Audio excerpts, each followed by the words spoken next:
Recording in progress.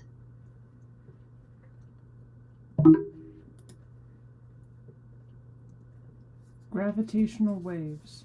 The smallest possible measurements reveal the universe's greatest forces. Presented by Lindsay Gravina. This slide has an illustration I did in 2014 of a hypothetical manned mission to Mars. Thesis. The discovery of gravitational waves confirms predictions of general relativity, and the development of gravitational wave observatories gives scientists a new method of observation comparable in importance to the invention of the telescope. In this presentation, we are going to discuss what are gravitational waves, how do we detect gravitational waves using laser interferometer technology, how do gravitational waves confirm the theory of relativity, multi-messenger astronomy, and the future of gravitational wave observation. What are gravitational waves? A gravitational wave is a ripple in the fabric of space-time. In this video, you can see how a gravitational wave impacts Earth. The video is vastly exaggerated because these waves are very weak by the time they hit Earth. On this slide, you can see in more detail how a gravitational wave stretches and squashes space-time like a flexible ball. It's like ripples in a pond, except it's radiating in all directions in three-dimensional space.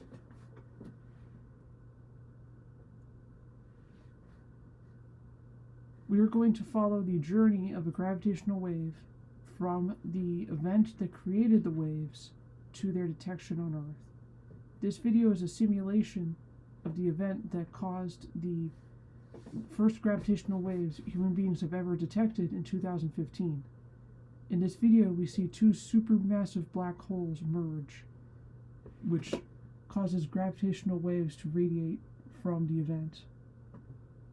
The Laser Interferometer Gravitational Wave Observatory, or LIGO, recorded this event, and it was much faster in real time. It was only 1/3 of a second, and the black holes were orbiting each other at 60% of the speed of light, which is extremely fast. Obviously, this video has been slowed down to be a bit more coherent. This video is essentially the same thing as the previous video, except it makes the wave part of it a little bit more clear. You can't see these waves, of course. They're invisible. This black hole merger took place 1.3 billion light years ago. One black hole was 36 solar masses. A solar mass is the size of one Earth sun. It was 36 and 29 solar masses that combined to form a black hole that was 62 solar masses. You should notice that 36 and 29 should combine to 65, but 3 of those solar masses were released as gravitational wave energy. It's hard to imagine exactly how powerful this energy is. It's extremely powerful. The energy released by these waves was 50 times greater than all the stars in the observable universe combined. It's an unimaginable amount of energy, and we cannot see it with the telescope. This is the sound of two black holes merging. It's not literally a sound. I should emphasize that there is no literal sound here, but the waves are converted into sound, and it's considered a chirp. And like sound, gravitational waves are not obstructed by matter and not obstructed by light. So we can use gravitational waves to observe events that we could not observe otherwise.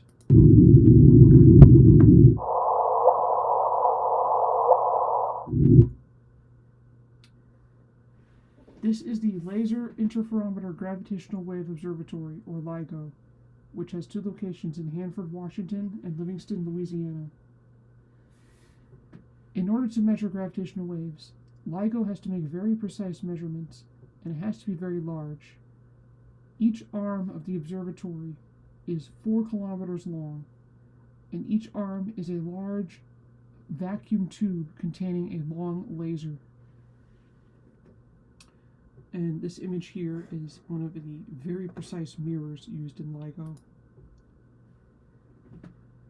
This video shows you how a laser interferometer works. A gravitational wave, as I said before, is the stretching and contracting of space and time. It's hard for us to perceive this because we are in space and time. So, from our point of view, we can't really see if it stretches and contracts.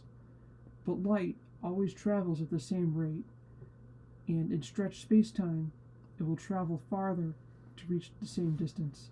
So the interferometer measures the distance that the light has to travel as the wave passes by, and it records this data.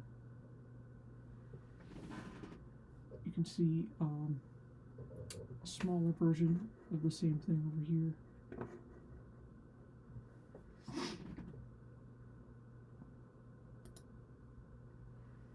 In order to make these measurements, LIGO has to make extremely small and precise measurements. It's the most precise measuring device that humanity has ever created.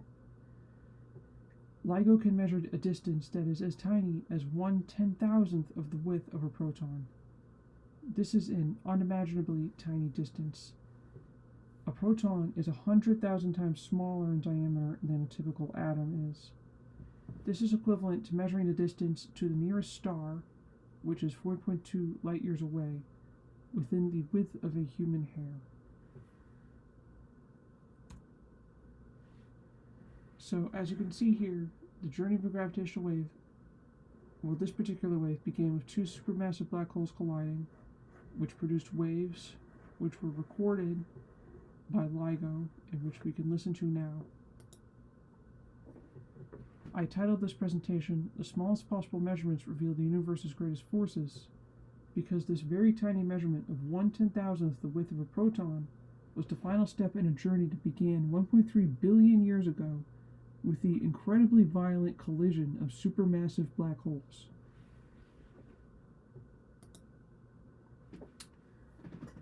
So, what do gravitational waves mean for the theory of relativity? The theory of relativity tells us that space-time is a field. So just as waves propagate in the field of water, waves can also propagate through space-time.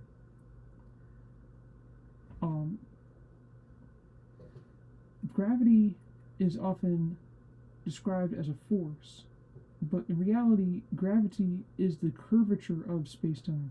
When an object travels, it travels in a straight line, but it travels in a straight line through the curvature of space-time. As you can see here, Einstein said that gravity is a response to geometry. Space-time is the geometry of the universe.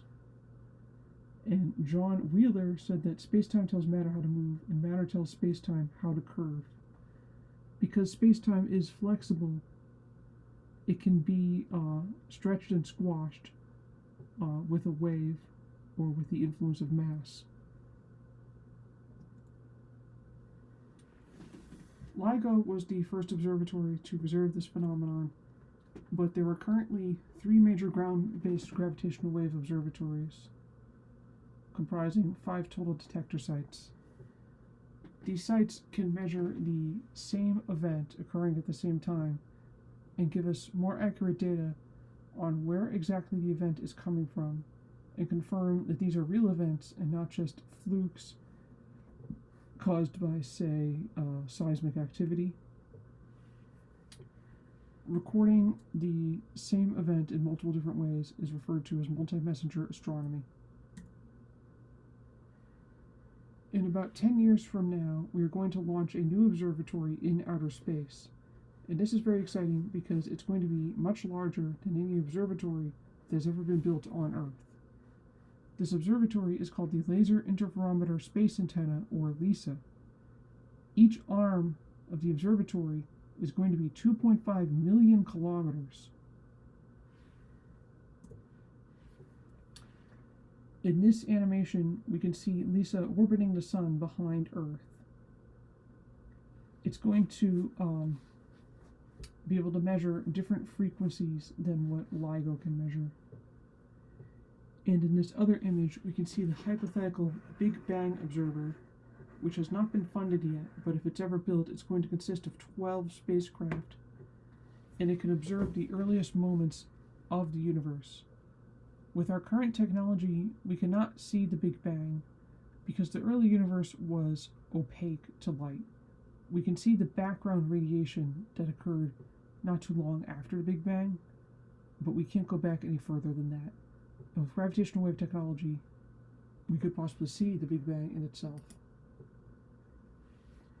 This image shows you the different frequencies of gravitational waves and which technology is tuned to which frequencies.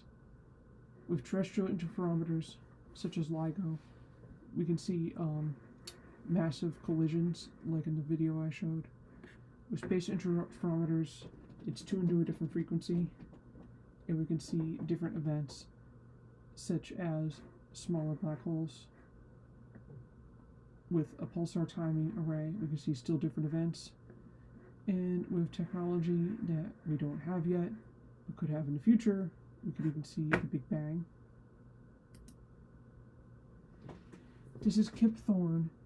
He won the Nobel Prize in Physics in 2017 for his work on LIGO. He was also a consultant for the movie Interstellar, and he helped it be as scientifically accurate as possible in terms of the big black hole and the wormholes and the time dilation. Kip Thorne says the laws of physics say there are two kinds of waves we can use to observe the universe. There are electromagnetic waves, which are essentially different forms of light, and there are gravitational waves. These are the only two types of waves we have for exploring the universe. Gravitational waves are going to bring us very different kinds of information about the universe, which you can never see with electromagnetic waves. For example, gravitational waves created at the very birth of the universe should travel unscathed through all the hot matter of the early universe. They don't scatter and they don't get absorbed like light does. This image demonstrates the concept of multi-messenger astronomy. We have radio waves, infrared, visible light, ultraviolet, and X-ray. These are all basically forms of light or electromagnetic waves, as Kip Thorne said. We can also use neutrino detectors as another form of astronomy, and now, of course, we have gravitational wave detectors. So using all these different forms of messengers, we can get as much information as possible from the same event. In the future, what will we discover using gravitational waves? We can record every supermassive black hole merger in the visible universe, see stellar mass black holes, and even primordial black holes, which are black holes that existed after the Big Bang, shortly after. White dwarf binary systems, detect the earliest stars, and learn more about dark matter. We can observe the Big Bang, which I think is possibly the most significant thing we can do with this technology. We're going to use gravitational wave observatories to measure the Hubble constant, which tells us how fast the rate of expansion of the universe. There are also theoretical structures such as cosmic strings or wormholes, which most likely do not exist, but if they do exist, we will find them with gravitational wave observatories. And we can even find things that we have no idea we're even looking for. These are a couple images of wormholes, which are often featured in science fiction as a way to travel from one point of the universe to a distant point of the universe. Again, these probably do not exist, but if they do exist, we will find them with this technology. In conclusion, gravitational wave observatories are facilitated the arrival of a new age of astronomical discovery. Thank you for listening to my talk. I would ask if you have any questions, but this is a recording, so I'm not sure if that is viable.